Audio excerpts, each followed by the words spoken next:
Hello, everybody, and happy St. Patrick's Day. I was going to say Thanksgiving for a second. So I wrote this stuff and I'll read it fast, not too fast because Jolene doesn't want me to do too fast. So I'm happy to announce we have formed the Historical Research Committee. You know, we have years of research. You've gotten my emails by now. We have years of research that we want to put into digital form on our website. And we've got five volunteers already, and they're under the guidance of Brett Parsons. This is his project. Jane Gilman, Barbara Code, new resident and new member Jeffrey Rainan, Beate Kessler, Grace Kaminsky, who's here with us right now, and also new member Lizette Venezuela and myself. And we need more. We could use more because we have a lot of stuff. And let me show you, and a lot of you know this already, but for years we did this historical observer thing, this little pamphlet. This is the one from Wilton, which was in 2008, the home tour. And in these, there are like 5 or 6 houses. And all we want people to do, and they're like 2 paragraphs each, these things. All we want are, I don't think you can see, there it is. So all we want are people to transcribe it from the written word, from the printed word to Word on your computer and then send it to Brett.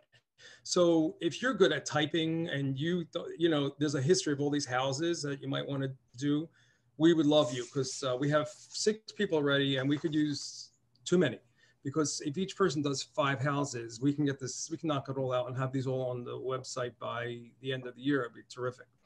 Anyway, so if you're interested in doing that, reach out to me, and it's not a big project. I'm meeting Grace Kaminsky tomorrow and Beate, and each of them are going to have one of these historical observers. Anyway, if you like history and want to do this, we'd love to have you. We're also pleased to announce that we have 27 new members signed up since January 1st of this year, which is great during a pandemic for an organization that prides itself on doing outdoor activities like home tours and garden tours. So we're grateful that you guys are joining us. A lot of them are new residents too. Over half of them are new residents.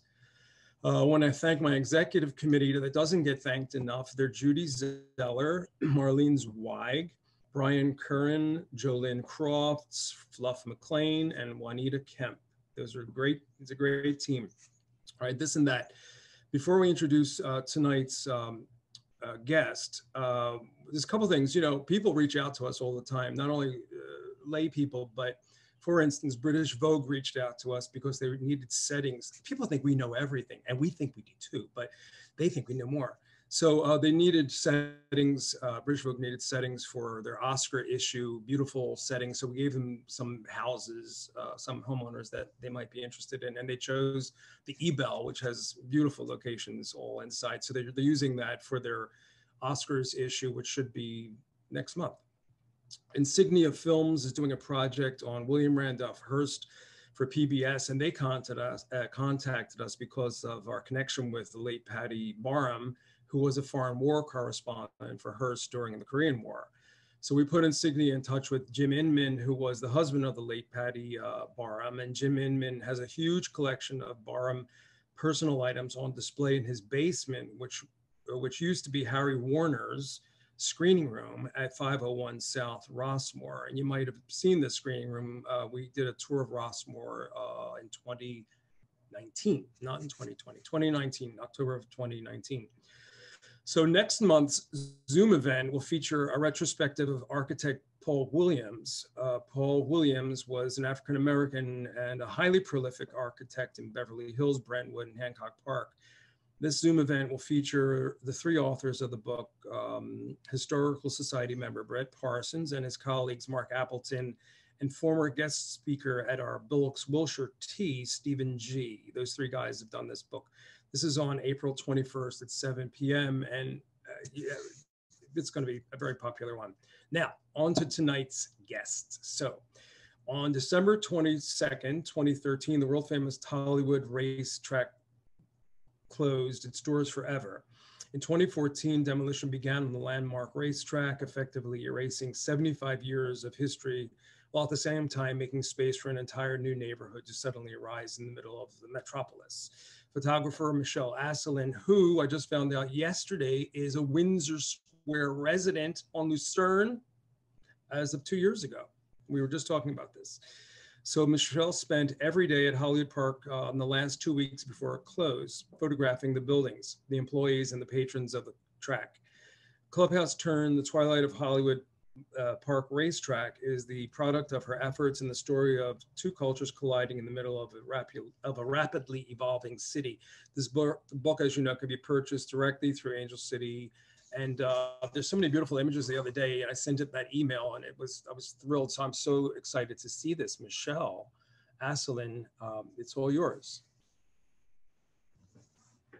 But you better unmute yourself. There we go. Thank you so much for having me. It's really an honor to be here. Thanks to the Historical Society and to Angel City Press always. And thanks for everybody who zoomed in for your interest in this project and this place in this community.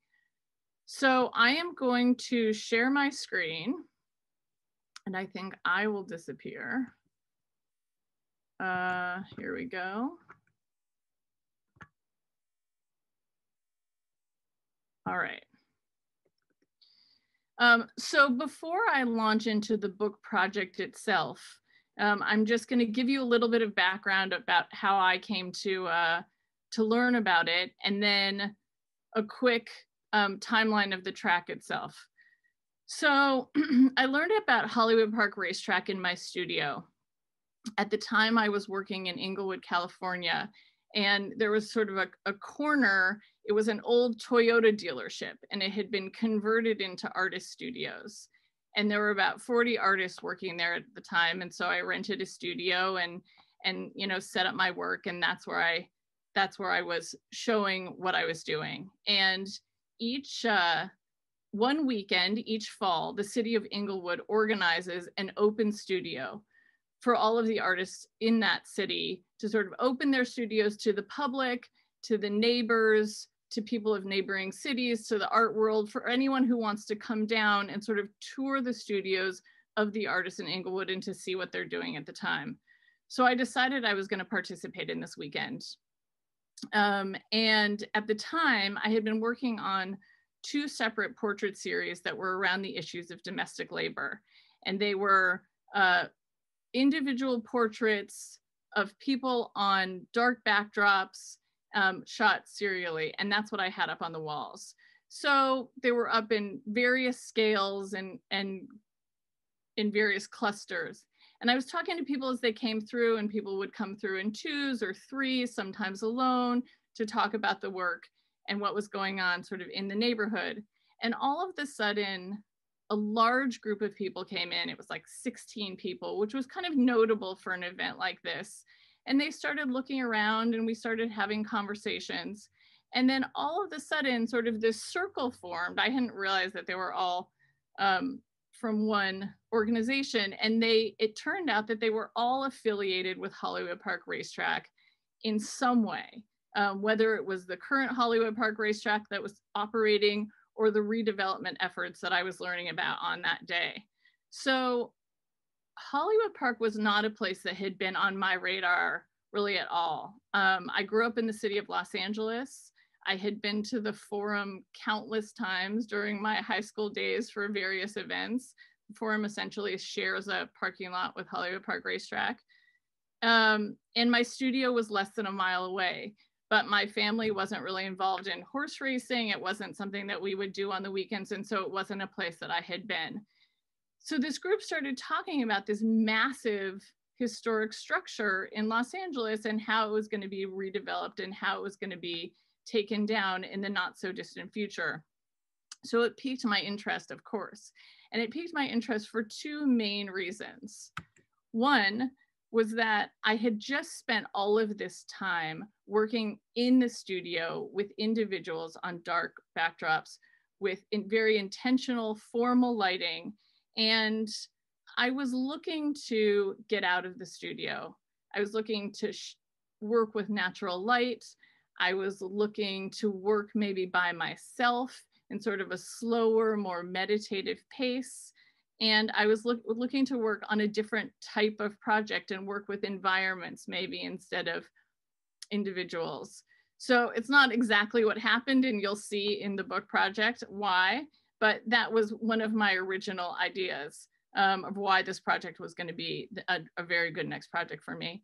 And the second reason is that I was curious about this massive urban transformation that was about to happen in our city. So the entire campus of Hollywood Park Racetrack was 280 acres at the time, which is essentially the size of Disneyland. And it was smack in the middle of Los Angeles. So as this site was being redeveloped, it felt like potentially one of the last and certainly the largest projects of this scale that would happen in the city for decades to come. Who knows? Many, many years to come. So I was interested to see what was going on there before it was taken down. You know, if you've ever flown into LAX and looked down just on the approach, this is the aerial view that you would see. And if you've flown into LAX in the past 6 years and looked down, you would have seen some version of a hole in the ground. And now if you fly into LAX and you look down, you see the Rams Stadium and the development that's happening around it. So I headed over to the track, and because of the 16 people in my studio, I had a contact there, and I was able to go and visit on a day that it was mostly closed. They had a casino and an off-track area that were sort of always open, and you could certainly walk in the doors at any time, but the races only happened on certain days and certain seasons. So this is sort of a digital contact sheet. All of these images were taken from that very first tour I took. It was a couple of hours. I took them on my phone. But I knew going over that I wanted to do this project, and I knew that in order to do it, I was going to need access, which was going to be the most important thing, and I was going to need funding. So while I was walking around, sort of taking it all in, trying to understand the place, I took these photographs so that I could put a proposal together to try and get both the access and the funding to do the work. And this contact sheet became the beginning of the book project. And it was what I thought the entire project was going to look like, but it evolved, as you'll see. So I'm going to quickly give you, for those of you who don't know the history of Hollywood Park, I'm just going to give you a quick timeline to put the whole thing in context. In the book, there's an extensive timeline that talks about a lot of the most important dates, but just for the purposes of this conversation, I'm just going to give you a few. So Hollywood Park, in June 1938, the track was opened by the Hollywood Turf Club, and very famous Hollywood players were involved. This image is a drawing from Stan Johnson, who is a famous architectural renderer. July 1938, Seabiscuit won the inaugural running of the Hollywood Gold Cup. In 1942 to 1944, Hollywood Park was closed during the war, where it was used as a storage facility. In May 1949, the grandstand and clubhouse burned and were destroyed in a fire. June 1950, the park was reopened. It was known as the Track of Lakes and Flowers. This is a postcard of the Goose Girl. So she was someone that would float in a wooden goose in the middle of the lakes to sort of add to the glamour of the track. In 1984, it hosted the first Breeders' Cup. In 1991, $20 million was spent improving the racetrack in an attempted redevelopment. In 1994, the casino was added. In 2005, it was sold for the final time. And in May 2013, a letter of closing came from the president, Jack Liebau. December 22nd, 2013, at 6:11 p.m., the final race was run. And in 2014, the complex was demolished. So that's sort of the basic timeline of the 75 years of Hollywood Park Racetrack. Now I'm gonna show you this image. This image I took. And I took this image about 6 months after I finished the project. So the entire series that is in the book project that I'm about to show you was shot in 15 days. and it was shot very, very quickly. It was 25,000 images, 400 portraits. It was a massive undertaking because I wanted to work up until the time that the gates closed. After it was done, it was this exhausting process. I went back, I was tired, I took a break, and then I started editing, and the entire editing process probably took me about a year to do. But about 6 months into the edit, I realized that I didn't have a formal picture of the exterior approach to the building, which is kind of like documentary 101. It's sort of crazy, right? You're telling a story about a place, you set the scene with a sort of very factual picture, straightforward picture of the place itself. So I hadn't done this. And fortunately, it wasn't torn down. My studio was a mile away. I ran over and I took this picture. The picture ended up not being part of the project, but I show it to you because it was a very interesting lesson for me. And then I went back to the studio and I kind of raked myself over the coals for not having done this very obvious thing. And I thought about it a lot. And what I finally realized is that Hollywood Park, the Hollywood Park that I photographed, the Hollywood Park that the story that I was telling happened once you walked through that front door. It was a circular campus with a grandstand on the front side, stables on the back, all of it around a track in the middle. And you kind of had, by definition, to participate in the events going on, you had to turn your back to the outside world and look inward. And so my book and the project I'm about to show you is about the world that happens once you walk through that front door.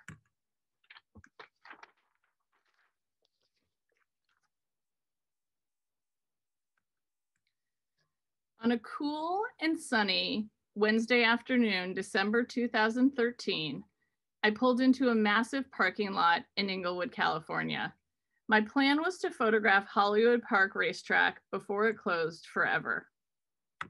At the time, I was a portrait photographer and had spent many years capturing the subtleties of facial expressions, watching carefully how happiness, sadness, anger, fear, and surprise unfold in the muscles of a face. The work of portraiture is exhilarating, but also profoundly exhausting, and I was interested in shifting my attention to buildings, particularly buildings that had been lived in and well-worn. I liked the idea of working with less and working alone, and I was curious. What does a building reveal? How is a building like a face? Growing up in Los Angeles, I had spent many evenings right next door to Hollywood Park. I watched Laker games, basketball at the Summer Olympics, and countless rock concerts at the Forum.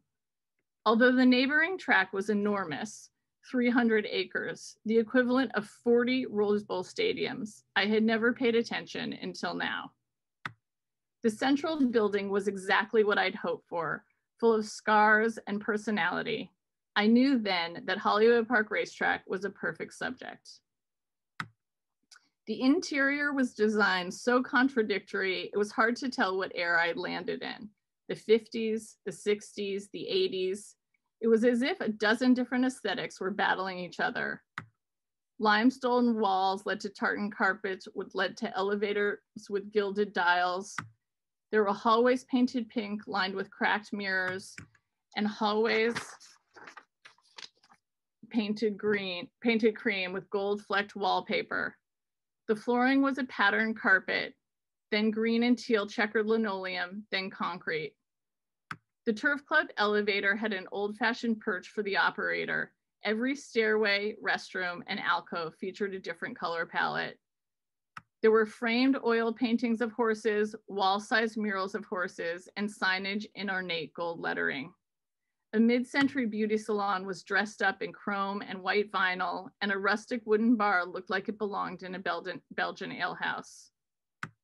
There were no races scheduled that day, so the building was practically empty. Maybe because of the emptiness, it felt heavy with secrets and faded grandeur, as if ghosts were lingering in the air. I walked down a curved wood-paneled hallway once used by horses to enter the track. I imagined the sound of hooves clomping and jockeys murmuring. I pictured the thousands of empty red plastic arena seats filled with people cheering, winning, and losing. The 6th floor press box was strewn with old newspapers and racing forms. Beside the floor-to-ceiling window, there were faded phone lists and beige telephones, the kind with thick coiled cords and a red button that lights up. Everything sat lifeless, coated with dust, but with no effort at all, I could imagine it as a busy, frantic hub, phones ringing, the bugle starting a race, people shouting as they watched the track. That first visit reminded me of a house I used to play in when I was a child, a friend's grandmother's house. The house was elegant, modern furniture, a sunken living room, a curved staircase, and a huge glass window that looked onto a Japanese garden. But then the grandmother died, and the house felt transformed. Without its inhabitants, it felt frozen in time. Once the house was no longer the backdrop to my friend's family's life, I realized it had its own story. I had often thought of this house as an architectural version of the Velveteen Rabbit, the stuffed animal from Marjorie Williams' classic children's tale. In the story, the rabbit receives so much affection, it comes to life. Hollywood Park seemed under the same spell as the rabbit. The next time I visited the track, it was race day. I was surprised to see the building teeming with activity. There were dozens of employees, waiters, bartenders, shoe shiners, security guards, clerks, accepting bets and making payouts, and enough patrons to make it seem busy, although apparently not busy enough. It was widely known that the track would soon be demolished, and it seemed to me that people behaved with extra intention, doubling down on their habits and traditions, watching monitors, placing bets, serving hot dogs, ignoring the inevitable. The visitors represented all the diversity of Los Angeles. Some seemed to belong to the track of another era, dressed up in well-preserved clothing from decades past. Others looked contemporary and sporty. There were people of all ages and sometimes multiple generations visiting together. I watched a young hipster couple dressed in vintage clothing, gamely chaperoning a great uncle to his final race at Hollywood Park. I noticed a couple dressed in black tie finery, the wife wearing a fur coat and lipstick the color of orange meringue. Across the room, there was a worker who seemed to have come directly from the job site, his clothes splattered with paint from head to toe. Some people had driven for hours to get there, while others lived across the street. I met more than one guest who remembered attending Hollywood Park's summer camp in the 1950s. The visitors expressed the romance and melancholy of the impending demolition as energy and excitement. Everyone had a program in hand. I got to know some of the regulars. Racetrack Betty, a neighborhood local, charged a small fee to collect winning for people so they didn't have to report them to the IRS. Lawrence had been the maitre d' of the turf club and planned to retire in Brentwood when the park closed. Dick, employed for longer than most, had worked as an usher for 65 years. The bugler was named Jay, and his uniform was like that of a circus ringmaster, with a crop green jacket, tight jodhpurs. His bugle signaled the start of the race. In between races, he worked the crowd, tipping his top hat and posing for pictures. The announcer, Vic Stauffer, sat in a small room on the roof to get the best view and kept binoculars and statues of horses on his desk. I was free to roam where I wanted, and I did. I learned about worlds I didn't know existed. There were the jockeys, for instance, who knew each other well. Professional horse racing is a small world. Jockeys don't often travel with a particular horse and might not know about the temperament of the horse they'll ride. Once they have their racing assignment, they're not supposed to interact with the outside world, so they don't make a deal and throw the race. The jockeys were sequestered in the jockey room on the ground floor, and a manager named Charlie made sure that no one came in or went out. The jockeys had their own chef, Alfonso, who wore a gray handlebar mustache and cooked anything requested. The center of the track, the infield, was itself a destination. It had been beautifully landscaped with exotic flowers and a series of lakes. There were flamingos and the remnant of a huge wooden goose that had floated in the water with a beautiful woman seated inside. She wore a dress reminiscent of the German fairy tale and was called the Goose Girl. I spent time on the backside where the stables were. The backside was almost like a rural Western town with barns and dirt road. It felt surreal to be at once at a farm and in the center of Los Angeles.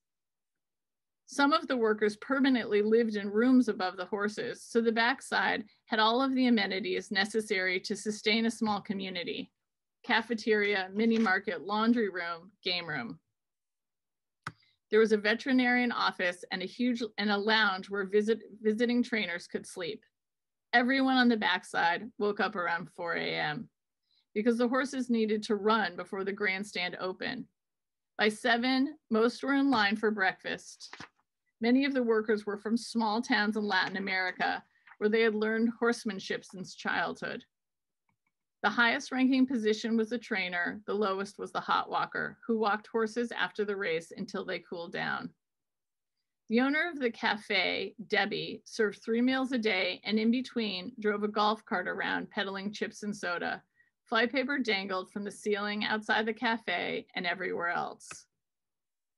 Hollywood Park was ostensibly all about the horses, but I was originally drawn to the park as a structure. Then it became obvious that it was a community too, warm and fragile, woven together like a loose-knit sweater.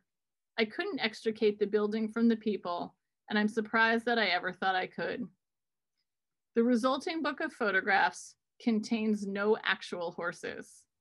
Instead, it celebrates the existence of the track's eclectic, harmonious group.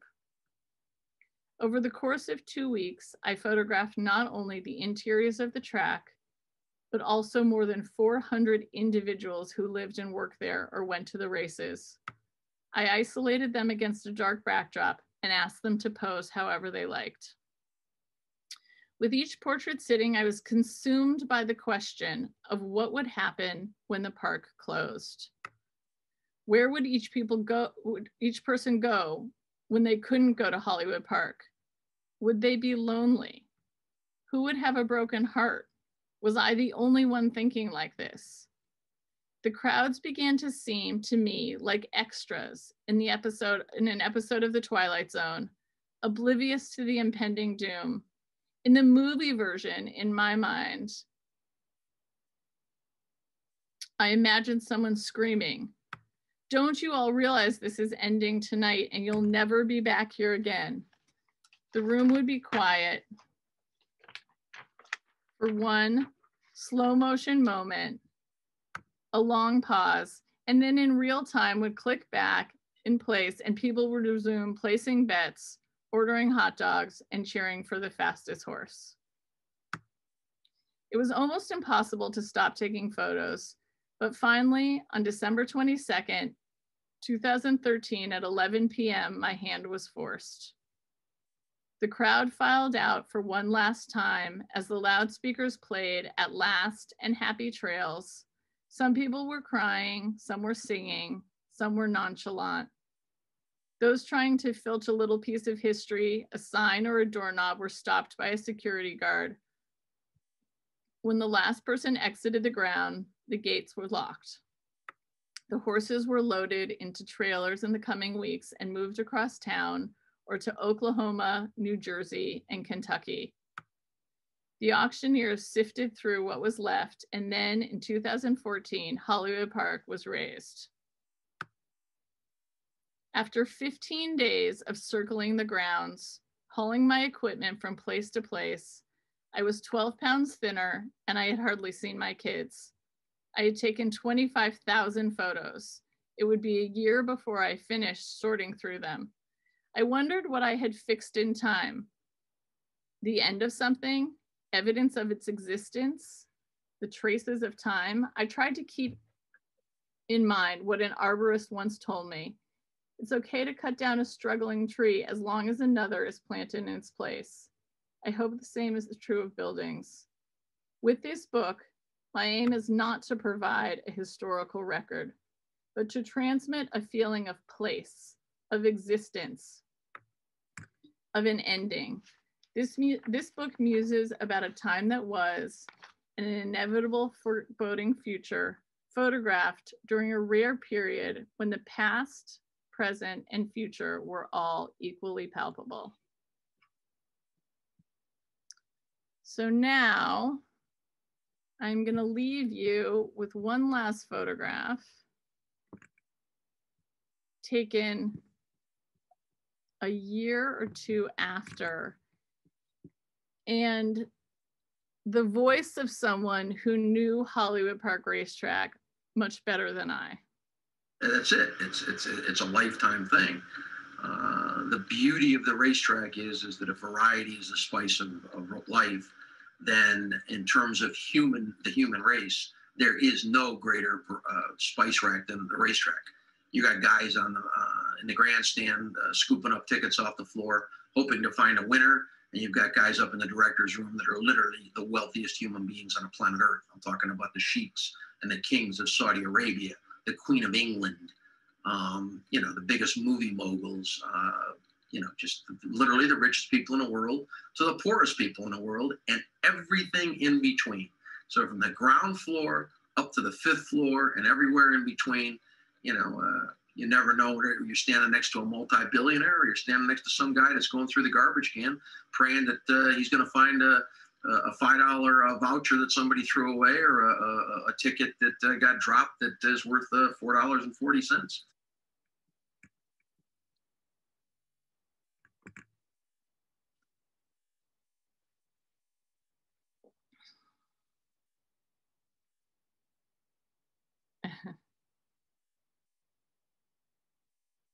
We can't hear you. Yeah, Richard, you should unmute yourself.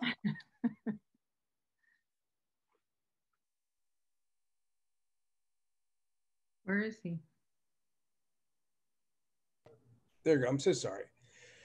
That's what that little red thing is for. Yeah, Michelle, it was beautiful. It was wonderful. And boy, I love the colors in it. These pinks and these greens and these oranges popping out all over the place there. It's a wild mix of colors they had there. I wonder why. You know, it doesn't seem like there's such an odd mix of color, I noticed. What do you think?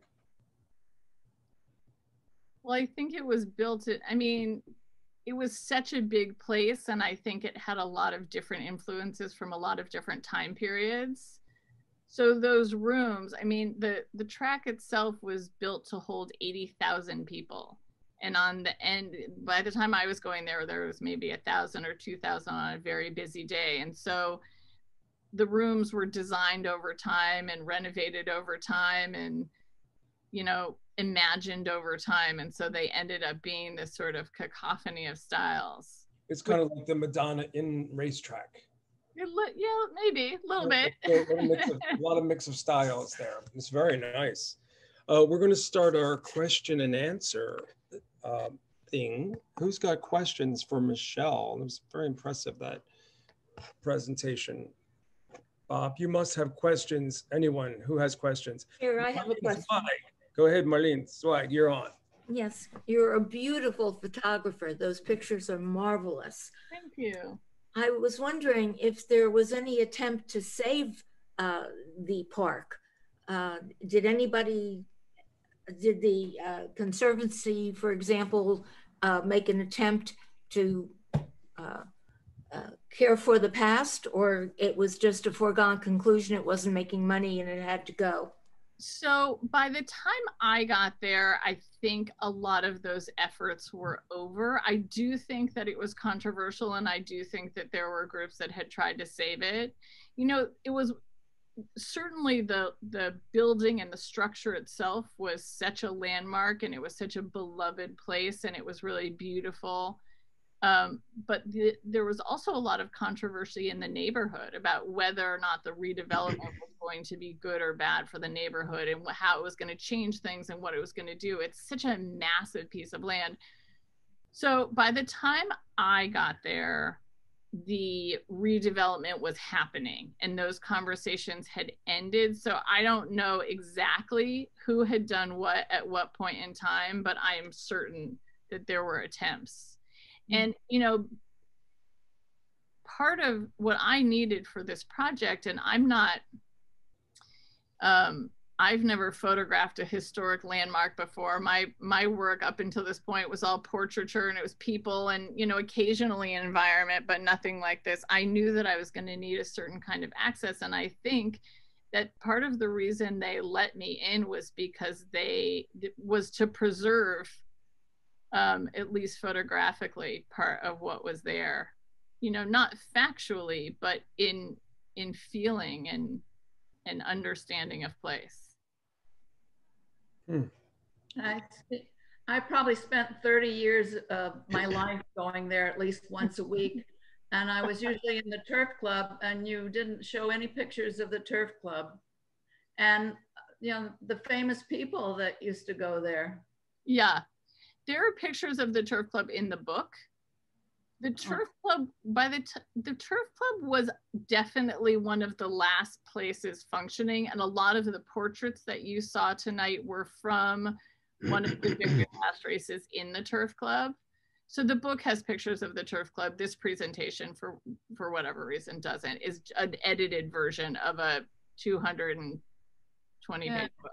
I remember Burt Baccarat and Angie Dickinson standing at the bar, and I remember all the bartenders, and I have glasses here that are from some of the famous races, Gold Cup races, Native Diver, very famous horse. I think he might be buried on the grounds. I don't know. He was buried. I think they moved him, actually.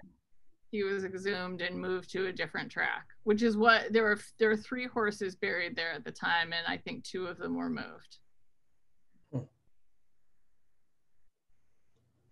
Go ahead, Reggie. Unmute yourself. Reggie has a question. Reggie, you got to unmute yourself though. Click on the red microphone.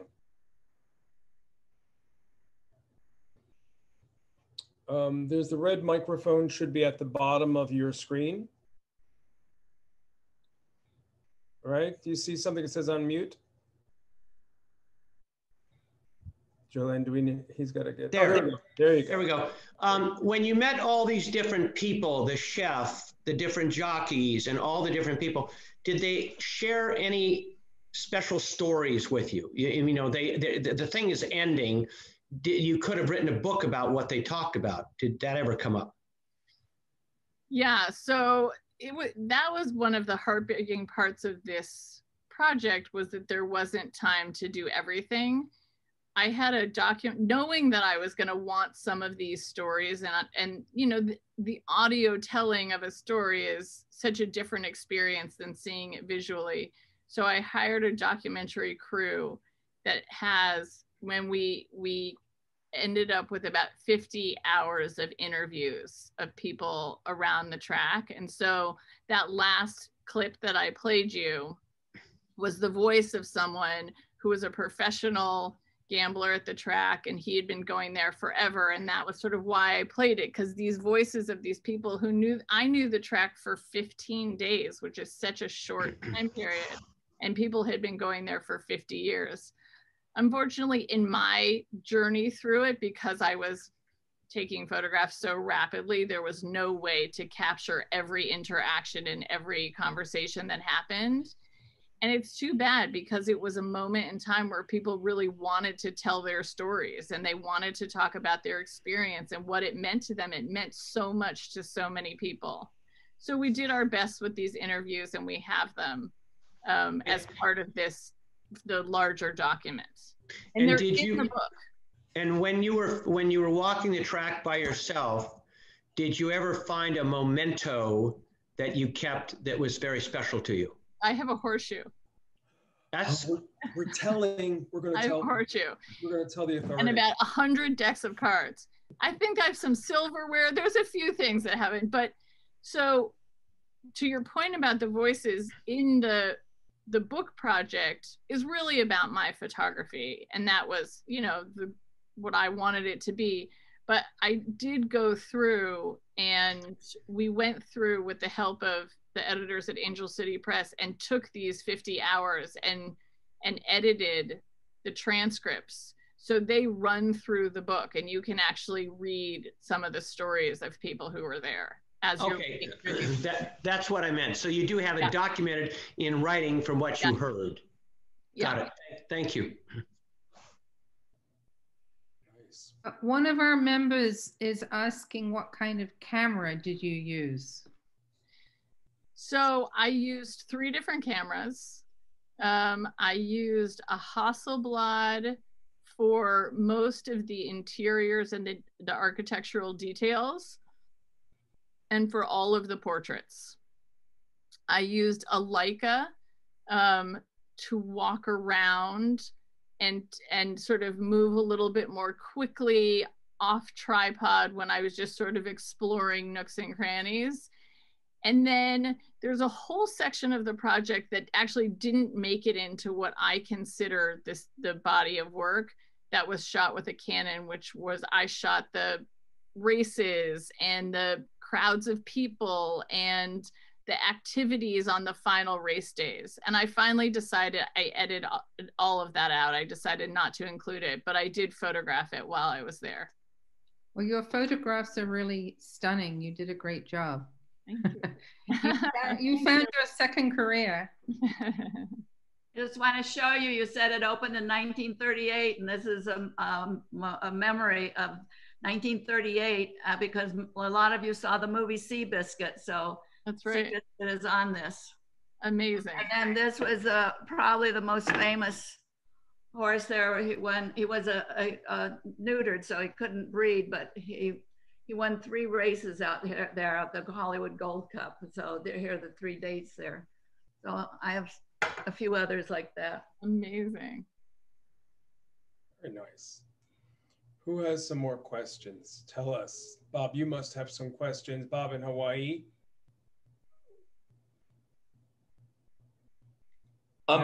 There's a photograph of a wood-lined hallway. Mm-hmm. That you said that horses were led down that thing. It looks like it's carpeted. Is that what type of a walkway that? It looks like almost a passageway fit for human beings. So that was a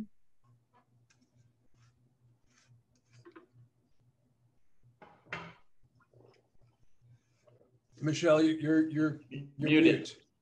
Muted. Sorry, I don't know how that happened. That hallway was a passageway for horses initially, and they would come from the paddock. It was dirt lined, and they would come down that sort of wooden bending hallway. And then, but by the time I got there, they had the paddock had changed and the entrances had changed. And so really weirdly, it was the jockey's room was right off it where it had always been, where they would sort of meet their horse as they came in. And so that still existed. And off to the side were like administrative offices, and it was just a pathway for people at the time. But initially that had been how the horses entered from the paddock. You know, because it was open for so long and it sort of flexed in crowd size, there were so many different changes that were made to it. So it was sort of closed down over time. It had been this massive place to host so many people. And then as the crowds got smaller, they would just close off sections of the building or change their function a little bit. We had been there for maybe 10 days, you know, walking in circles and trying to capture everything and making sure that we covered all of the different areas. And we found an entire floor that we hadn't even seen. That was just a different elevator, and it had been cut off from connecting to where our elevator was taking us. So it was really a very big place. And it had these sort of, that's where I don't know if you remember, the pink bench was there, and it was just sort of unclear how long it had been sitting there in that state, but presumably for a very long time. Was the swan figure, the swan boat, was that saved, or do you ever know what happened to that? So that was the boat that the Goose Girl would sit in. Yeah, it's Goose Girl, sorry. Famous. They may have that in storage somewhere. It's unlikely, but they saved a few, some of the historic signage and a lot of the paper archives. I couldn't tell you specifically about the goose. It was pretty big and it was pretty rotten at the end. And you said they saved. Who would be they? So the president at the time was Jack Liebau, and he was part, I don't know the exact structure, but it was the Hollywood Park racetrack remained as an entity, and then it was purchased by Wilson Meany, and there were a few other players, and then this, at some point in the development efforts, the Rams came and sort of took over the whole thing. But I think Hollywood Park racetrack still has like a small entity, and maybe it's connected to sort of the California Racing Association. Did you write the names of some of the movie stars that used to frequent there, that had the racing stables at the time? Can I write them? Well, a lot of the movie stars had racing stables, and they frequented the tracks, both Santa Anita and Hollywood Park. And that's what I got a kick out of as a child in the 1930s. Yeah. But so is any of that in the book? No, it was a star-studded time period. Yes. The book that I did was really about the final moments of a place, and it was about the community that was there. I see. Very loyal and diverse community, all connected to the track in varying ways, and all connected to each other because of their love of the track. But it was really about the final moments of this place that had been so many different things to so many different people over the decades, but I concentrated on that time period. I see. The timeline in the book has information. You know, Sinatra was there, and the Warner Brothers, and you know, they had all sort of, that was the spot, and it was opened by and for a lot of those players. Yeah. I remember Fred Astaire being there. For sure. Betty Grable, Harry James, all of those people I used to see. And Bob, excuse me for 1 second, Michelle. Bob, did you have any other people? We said Harry James and Betty Grable. Did you remember anybody else, seeing anybody else there when you were a kid? Bob? You got to unmute yourself again. Unmute. You have to unmute yourself. Bob Heim, you got to unmute yourself. Unmute.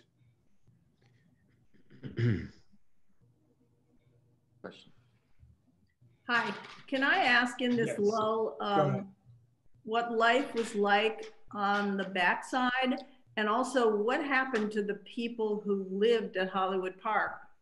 There were many people who actually lived there, I think. Well, so the backside was where people who, the people who took care of the horses spent most of their time on the backside, and that's where all of the stables were.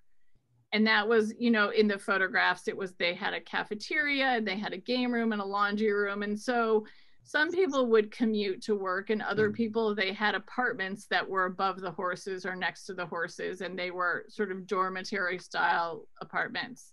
And when Hollywood Park broke up, you know, a lot of those people stayed, like different trainers went to different tracks. So some trainers went to Santa Anita, and other trainers went to Del Mar, and other trainers took their horses to Oklahoma or to, you know, New York or wherever Kentucky, where they were sort of re-establishing their training practice and the races that they were going to do. And some people brought their employees with them, and other people, you know, they couldn't bring everybody.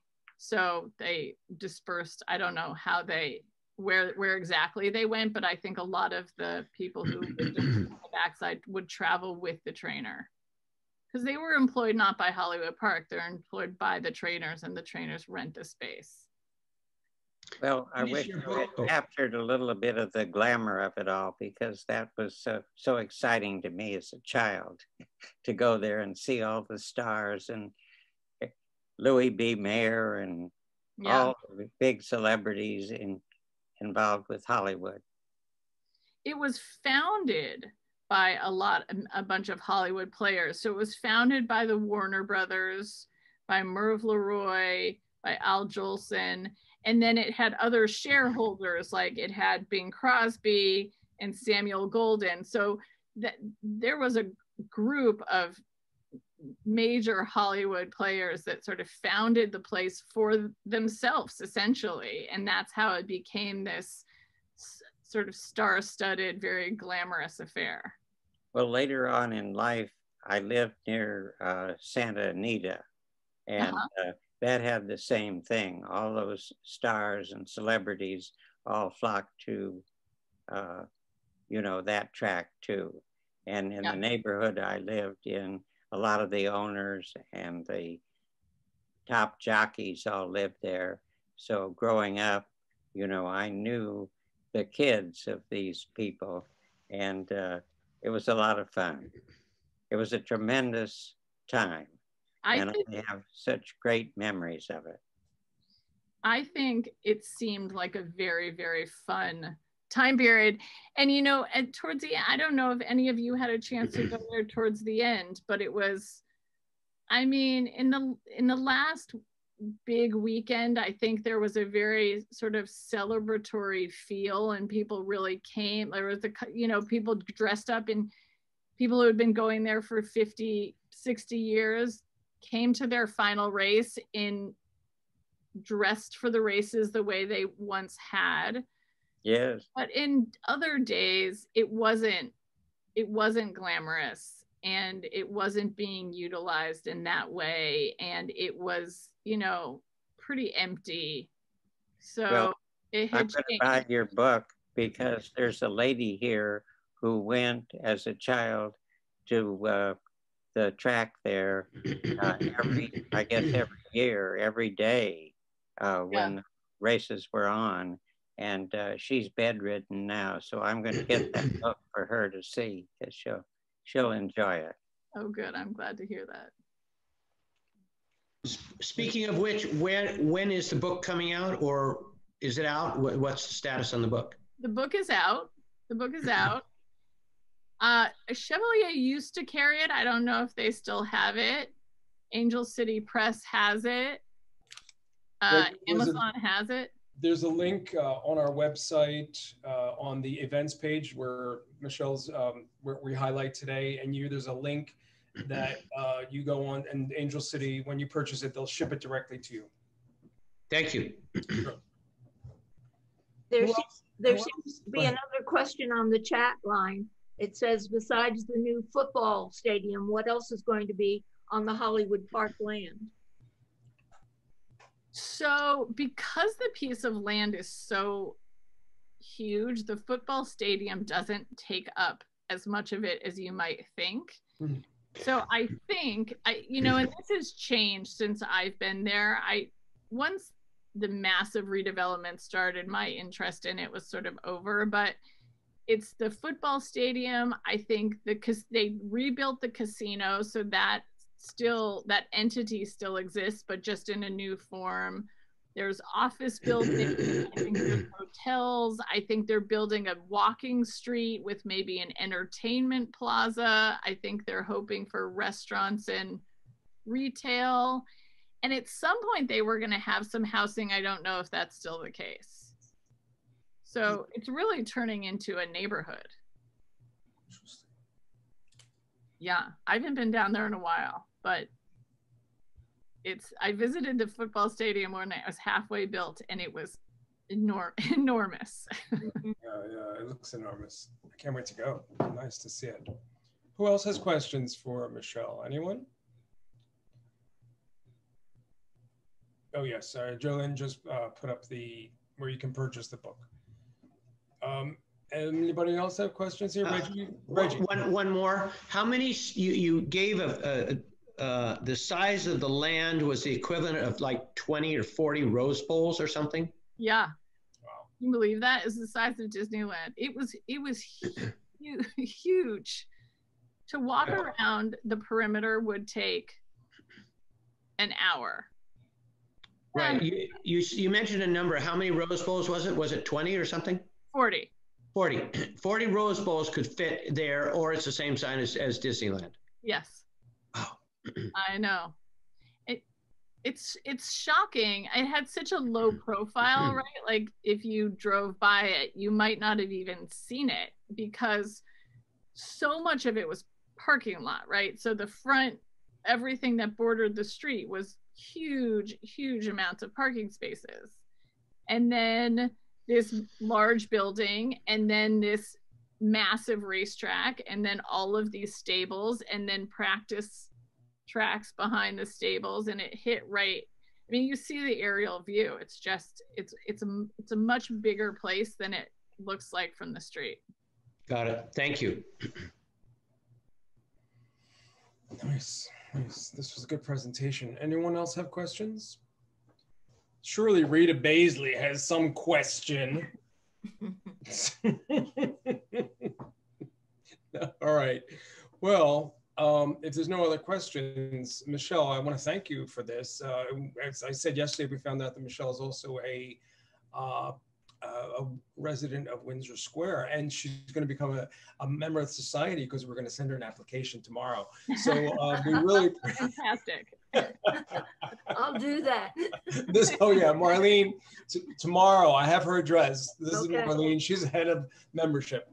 Anyway, yes, because I said we could use a photographer. We could use a photographer on our team. Anyway, this has been a pleasure. What a wonderful topic, and but beautiful pictures. Thank you. Really nice. And with that, I guess we are, unless there's anything else in the chat. Thank you, Marlene and Judy, for helping out with this chat, by the way. This has been great. I appreciate it. Thank you all for coming. And next month we have Paul Williams' book, so that should be pretty nice. All right. Well, thank you, everybody, and we'll see you later. Thank you, Michelle, again. All right. Thank you very much. Take care. You can see I'm playing with my new camera, so it's like it's in different angles here. I'm not sure which one's the best. So anyway, thank you all. All right, we'll see you later. Bye. Okay. Bye-bye. Good night. Thank you. Good night. Happy St. Patrick's Day. Hey, happy St. Happy St. Patrick's Day. Good night, everybody. Okay, bye-bye. So long, Bob. So long. Thank you, Julian. I appreciate it. You did a great job. You got it.